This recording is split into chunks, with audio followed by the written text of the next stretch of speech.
يا أيها الإنسان ما غرك بربك الكريم الذي خلقك فسواك فعدلك في أي صورة ما شاء ركبك. Yang umat Islam sepakat bahwa beliaulah suri tauladan yang terbaik. Suri tauladan yang terbaik adalah Nabi Muhammad sallallahu alaihi wasallam. Laqad kana lakum fi Rasulillahi uswatun hasanah. Secara lisan umat Islam sepakat. Tanyakan kepada umat Islam dimanapun mereka, siapapun mereka, dengan aneka ragam nama dan kelompok, siapa suri tauladan terbaik? Semua sepakat menjawab dengan lisan adalah Nabi Muhammad sallallahu alaihi wasallam.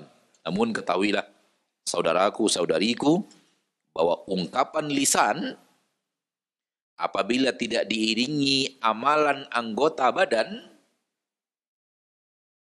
maka yang dinilai oleh Allah adalah amalan anggota badan, bukan apa yang dinyatakan lisan. Perkataan yang tidak sesuai dengan amalan, itulah dia dusta. Perkataan tidak sesuai dengan amalan, itulah dia perkataan dusta. Dan ini kaidah disepakati manusia. Dari timur sampai barat, dari utara sampai selatan.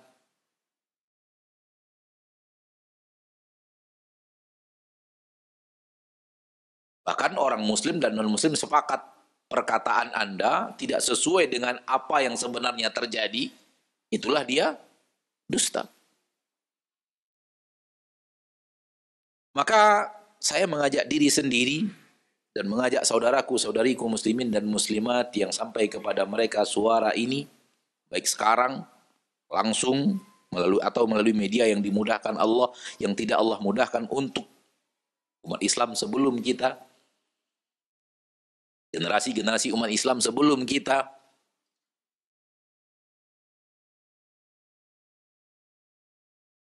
Mari jangan berdusta dalam pernyataan bahwa Nabi Muhammad SAW adalah suri tauladan. Jangan berdusta dalam itu. Jangan hanya sampai kepada pernyataan yang tidak ada dalam amalan. Karena realita nyata di zaman kita sekarang ini, tidak sedikit kita mengajak kaum muslimin, begini yang diamalkan Rasul Anda sallallahu alaihi wasallam, bukan seperti yang Anda amalkan sekarang. Berbeda amalan Anda dengan apa yang diamalkan oleh Rasulullah SAW dan para sahabat, berbeda. Mari tinggalkan amalan Anda untuk mengikuti amalan Rasul Anda. Mereka mengatakan enggak ada salahnya kami bertahan dalam amalan yang seperti ini.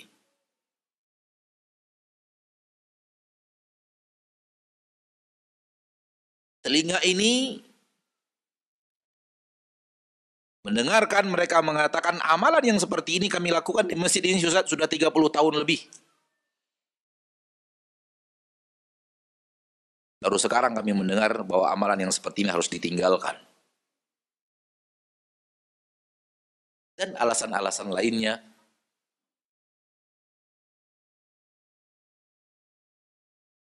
Intinya adalah ketika diajak meninggalkan amalan yang tidak sesuai dengan apa yang diamalkan Rasul kepada amalan yang diamalkan Rasul.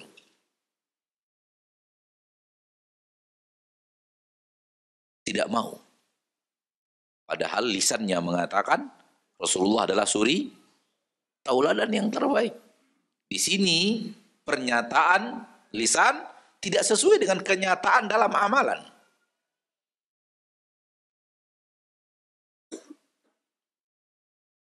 Tidak hanya sampai di situ,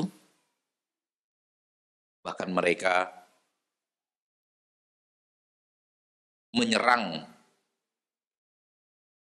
secara lisan orang-orang yang mengajak kepada mari jadikan Rasulullah SAW uswatun hasanah.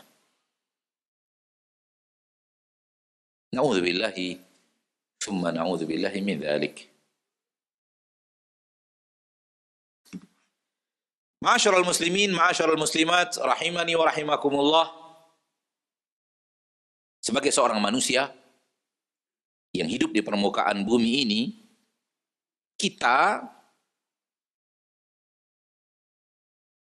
sebagai seorang insan bisa memilah menurut kita ini yang baik dan ini yang buruk. Melalui ilmu yang telah Allah turunkan, yang kita bisa serap dari syariat Allah, melalui pendidikan, melalui pengalaman, melalui kehidupan, melalui adat istiadat, dan yang lainnya, terkumpul dalam diri manusia. Intinya manusia tanpa terkecuali, dia menilai ini baik dan ini buruk. Walau beraneka ragam cara menilai individu masing-masing, daerah masing-masing, dan generasi masing-masing dari generasi manusia. Intinya manusia semuanya memiliki sudut pandang kebaikan dan keburukan. Ini terlepas dari baik dan benar dan salah. Semua individu manusia punya sudut pandang, ini menurut saya baik, ini menurut saya buruk. Sehingga di dalam perjalanan kehidupannya, dia selalu mengejar sesuatu yang menurut dia baik. Dan selalu menghindar dari sesuatu yang menurut dia buruk. Akal yang telah Allah berikan, yang membedakan antara kita dengan makhluk-makhluk Allah lainnya, dia gunakan untuk menilai sesuatu yang ada di hadapannya, kemudian menentukan pilihan. Pada kesempatan yang berbahagia ini, kita ingin mengajak kaum muslimin kepada beberapa poin yang ada dalam agama Allah. Ada dalam Al-Quran, ada dalam sunnah Nabi kita tercinta sallallahu alaihi wasallam. Yang intinya adalah, belum tentu apa yang Anda katakan baik itu adalah baik. Dan belum tentu apa yang Anda katakan buruk itu adalah buruk.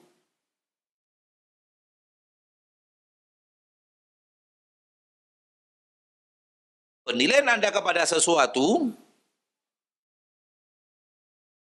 itu baru di tahap penilaian individu pribadi sendiri. Dan hendaknya jangan itu dijadikan patokan utama untuk berbuat dan bertindak.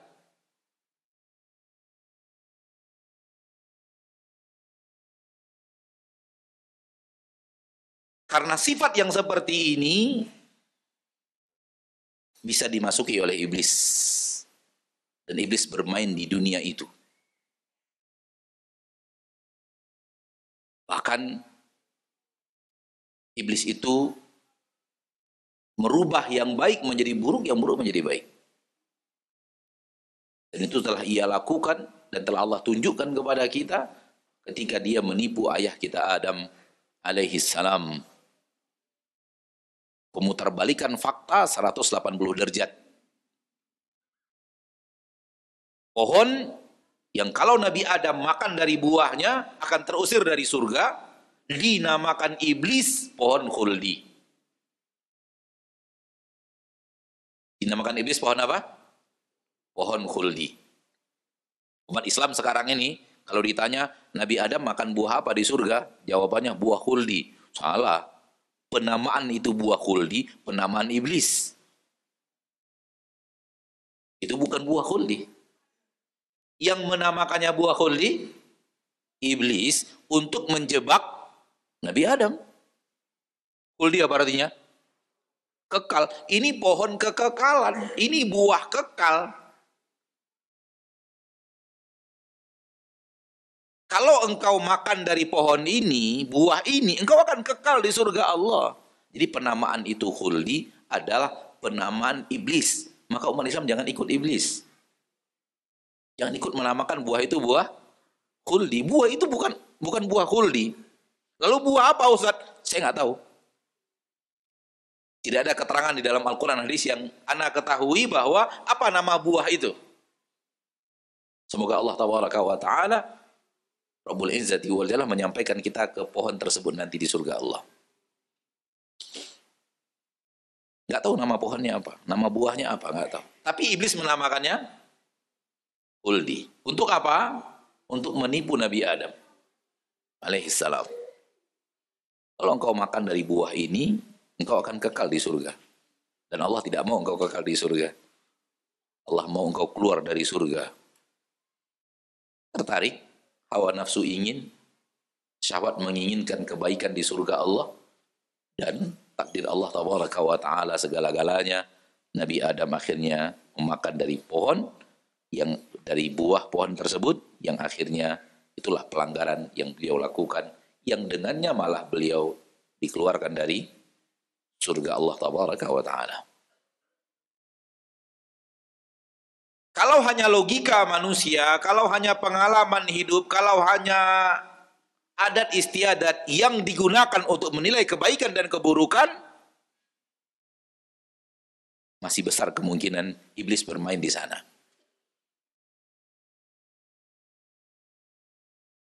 Dan akan sulit bagi manusia berhadapan dengan iblis. Oleh karena itu Allah turunkan petunjuk. Oleh karena itu Allah turunkan hidayah. Allah turunkan syariat. Agar kemudian kita tahu mana yang baik dan mana yang buruk. Agar kemudian kita juga tahu ketika yang baik dikatakan buruk oleh manusia, itu tipu daya iblis. Dan ketika yang buruk dikatakan baik oleh manusia, hal yang sama.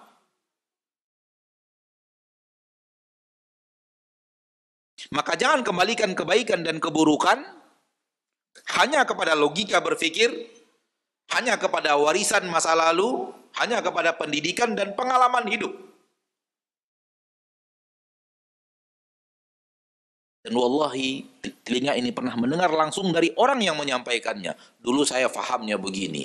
Kemudian suatu saat saya mengalami ini, akhirnya saya pindah. Disebabkan pengalaman ini, saya pindah pemahaman. Padahal pemahaman yang dulunya itu sesuai dengan apa yang diamalkan Rasul.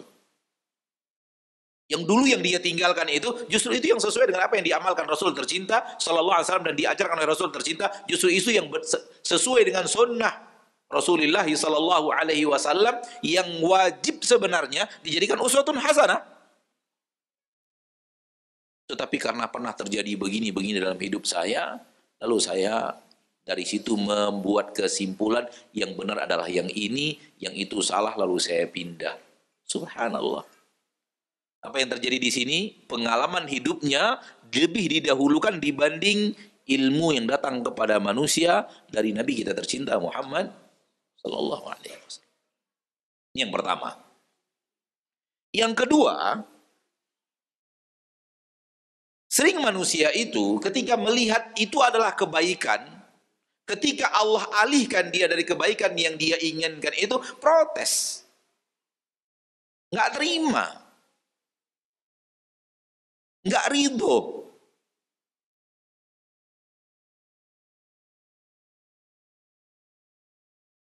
Kalau tidak dikembalikan kepada agama, kalau tidak diikutkan perasaan ini, hati ini kepada tuntunan Al-Quran dan hadis, manusia itu manusia egois. Saya dan Anda sama. Semua kita akan egois,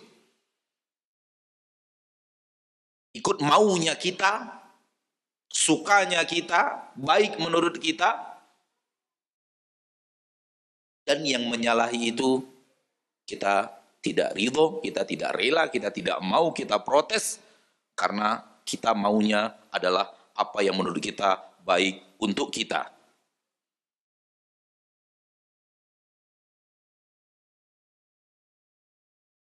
Sampai-sampai apa yang menurut Allah terbaik pun kita tetap tidak mau terima. Karena kita maunya begini, kenapa Allah berikannya begini? Kita maunya begini, kenapa Allah tidak kabul-kabulkan? Sampai manusia-manusia zaman sekarang dijadikan itu sebagai alasan untuk mengingkari keberadaan Allah. Salah satu alasan mereka mengatakan bahwa Allah tak ada, pengatur alam tak ada, pengatur alam semesta tak ada. Apa kata mereka? Salah satu argumentasi logika berpikir mereka yang salah dan keliru. Saya sudah sering meminta kepadanya tapi tidak dikabul-kabulkan. Berarti dia tidak ada.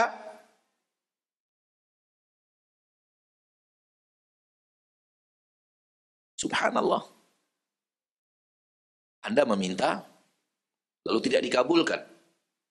Dengannya Anda punya kesimpulan, Allah tak ada. Pengatur alam semesta tak ada. Buktinya saya sudah minta, nggak dikabulkan.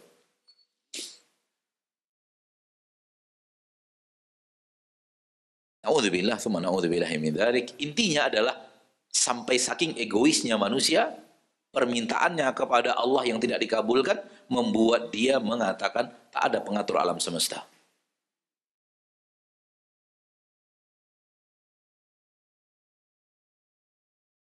Kalau Anda minta sesuatu kepada Pak Presiden, tidak dikabulkan, kemudian minta lagi, tak dikabulkan, minta lagi, tak dikabulkan, minta lagi, tak dikabulkan, lalu ambil kesimpulan Presiden itu tak ada. Gitu kah? Apakah tidak dikabulkannya permintaan itu artinya dia tak ada?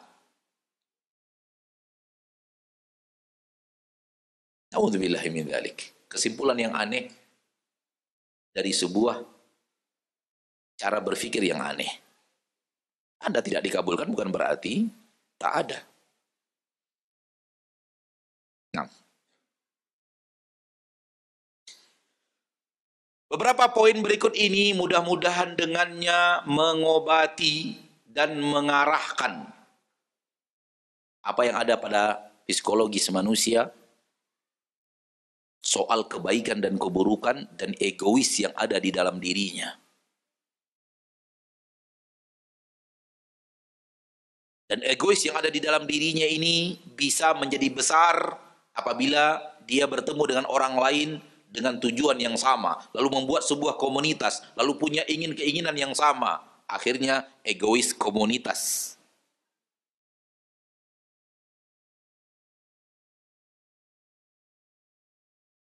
Sehingga apabila ada pendapat orang lain berbeda dengan keinginan komunitas ini, semua pendapat itu salah, yang benar adalah apa yang ada pada saya, apa yang ada pada komunitas saya. Itu juga egois berjamaah.